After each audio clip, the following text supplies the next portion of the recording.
در این عالم دلی بیغم نباشد، در این عالم دلی بیغم نباشد، اگر باشد دلی آدم نباشد. این دنیا در دلی بیغم نیست، این دنیا در همه غم دارد. این دنیا البته به البته یه روز شادی داشته باشد، 10 روز دیگرش غم و اندوه است. از این خاطر مادر عزیز باید غمدار نباشید، باید شکرانه به سوی پروردگار کنید.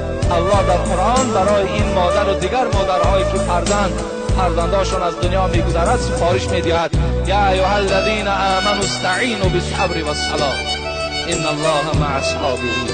اگر مصیبت وزنیت آمد، اگر بچه دوستدارت یا بچه قاری قرآنت یا دختری با سترت از دنیا هم که گذشت، از سوی پروردگارت مدد طلب کن، فقط به نماز و به صبر، فقط به نماز. معنای سجده این است: این از سجده منها خلقناکم و فیها نعیدکم.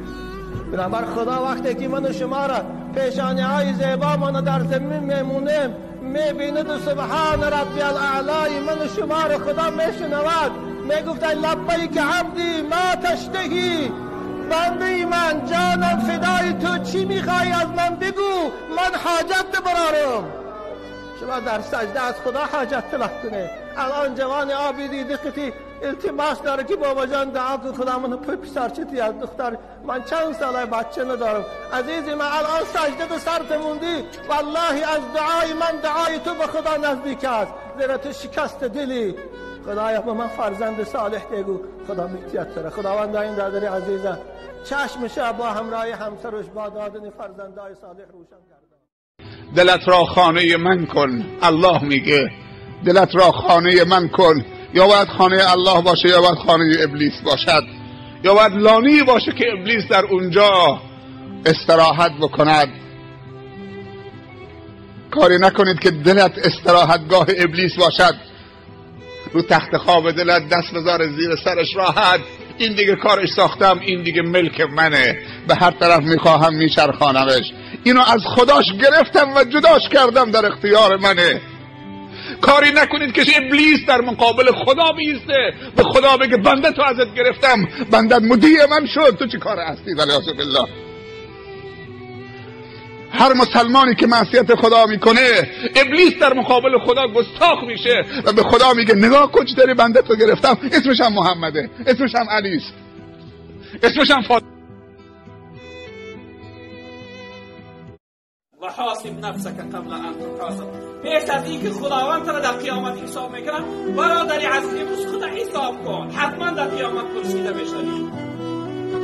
امروز چی کار کردی؟ کاری خوب کردی یا کاری بد کردی؟ امروز تو در ذکر یاد خدا گذشتی یا در غفلت؟ غافل مباش بنده که عمرت دوباره نیست. ذکر خدا بگو که از مرگ چاره نیست. در راه حق بکوش که فرصت غنیمت است، زیرا که روزی مرگ و خستاش چاره نیست. روزی مردن باید عمر 1 ماه است، میگذرد خلاص میشود، اما آخر پشیمان میشه. ولی خاطر هر کدام ما و شما حرکت داشته باشیم، حیات در ذکر یاد خدا، در عبادت و بندگی خدا بگذارانیم. حیات ما متاسفانه اکثر ما امروز در غفلت گذشته است. خدا از غفلت بیدار کنیم که لحظه های عمر غنیمت هستند، بسیار تیز زود میگذرند. مسلمان کسی است که برادرش نصیحت میکند، میگه برادر تو میمری، جوان هستی تو پیر هستی میمری، بیا نماز بخون. به نماز نکن. نماز دکومنتی ما در قبر، نماز دکومنتی ما در روز محشر، نماز دکومنتی ما در در جنت در آمدن، نماز دکومنتی ما جمال الله را نظر کردن. کسی نماز نمیخونه دکومنت نداره، خداوند قبولش نمیکنه، جنت راش نمیدن. امروز اگر تو یگان کارخانه بروی، تو میپرسن که دکومنت داری؟ خواندی؟ میگه بله، بیا قبولت میکنم. نداری؟ قبولت نمیکنه، تو دکومنت نداری. اگر تو که نماز نخواندی، تو قبول نمیکنن، نه در قبر قبولت میکنن، نه در محشر قبولت میکنن، نه در هر ایده جنت قبول میکنن، نه تو جمال الله را میبینی. تو خازن باشی، خامت باشی، نماز بخوان. فرق میان مسلمان و کافر، نماز خوب از بی نماز قلبش فرانتر است. هر روز خوب یک بار تسبیح میگفت است، میگفت است که الحمدلله الذی. وقتی نزد پروردگارش رفت محمد، الله گفت وقتی که دوست پیش دوست می آید یک هدیه میارد. ای محمد تو نزد پروردگارت آمدی، چه هدیه آوردی؟ چه هدیه داری؟ حبیب خدا میگه گریان شدن و گفتن یگانه هدیه‌ای که پروردگار من پیش تو آوردم این گناه امت هست، این گناه امتانم هست که آوردم. پروردگارا گناههای امتان مرا بخشیده کن. این یگانه پیشنهادی که من در ذات تو دارم. همان امتی که امروز زنش سرالوش کرده است و مردش توی به توی رقص کرده گشته ایستاده است. انا همین امت پیغمبری خدا میگوید وقتی الله از من پرسان کرد که چه هدیه آوردی، گفتم گناه امت آوردم. خدای همین را با فضل خودت مغفرت کن.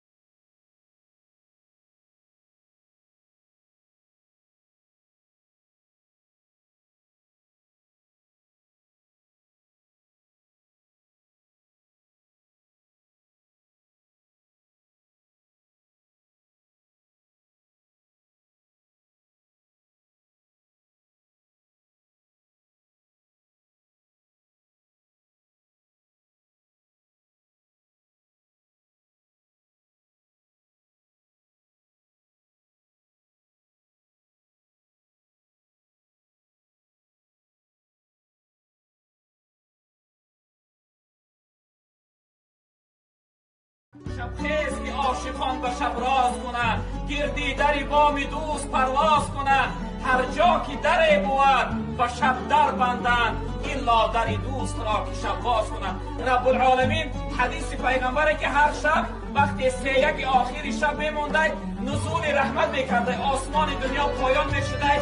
مثل یگان دعا کننده است که دعاش قبول کنم، یگان پرسنده است که از من یگان پرسه و براش بدیم، یگان توبه کننده است که توبه کنه من گناهاش ببخشم. رب العالمین میگه نزول رحمت میکرده و با سوی بندهاش فریاد میکرده.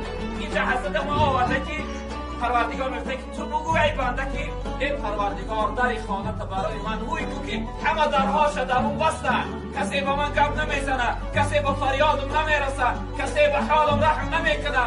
ای پروردگار خودت رو به خودت آوردم. رب العالمین میگه من در نبارم.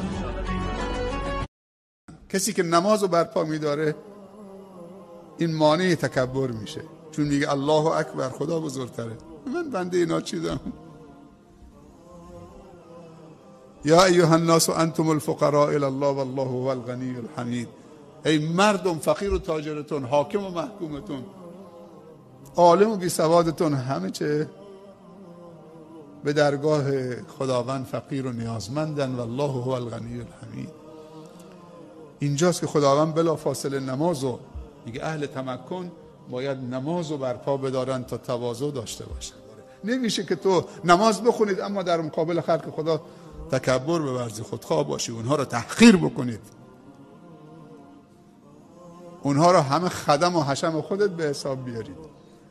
حتی کسانی پیش تو کار میکنن تو باید بگی اونا کارمندای من، برادران من هستن، کارمندان من هستن، همکاران من هستن. یک کمبغلی بیچاره میگوید نزد حضرت موسی آمد و گفت ای موسی، گفت همین کمبغلی بسیار افکارم کرده است، آخر دایم همین خوردنی نسک و نخود و چند دیگر طاقت نداریم. گفت بگذار پروردگار بایم کند آخر از گوشت گوسفند و از تمام این بهترین طعام هایی که دارد برخوردار شوم. حضرت موسی گفت ای بنده خدا، گفت همین حالی که داری بسیار حالت خوب است. گفت ای گفت دعا کن گفت که مرا پروردگار به دولت کند. دعای پیغمبرها تیری در نشان رسیدگی هست. حضرت موسی دعا کرد که پروردگارا، گفت همین بنده تا به دولت بگردان. اگر چنان با دولت شد که دیگر هیچ حد کنار نداشت دولتش. از بین یک 3-4 سال گذشت، این برادر در آخر از ما طلب کرد از دعا کن که دولت من بای شوم. کسی بود از خیلی